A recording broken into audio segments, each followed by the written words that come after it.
Where does the name for Gwaenysgor come from? So today we're in the hills, in a very small village, just above Prestatyn in the north of Flintshire.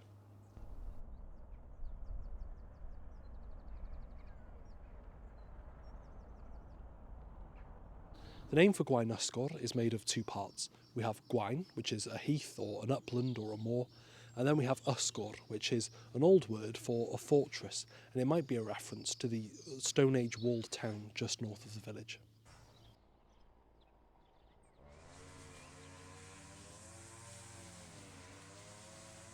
Now, people have lived in Gwaenysgor for about 5,000 years.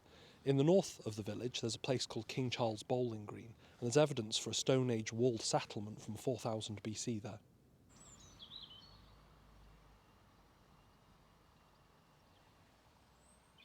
South of the village is the Gop, which is the second largest Neolithic burial mound of its type in Britain.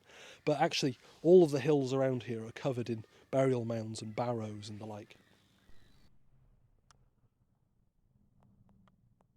So the name literally means the moor, the heath of the fortress. Anyway, diolch, thank you. Give us a like, give us a share and give us a subscribe, and if you want to support me on my quest to explain every place name in Wales, you can on my Patreon. The link's in my bio. Diolch. Have a good one.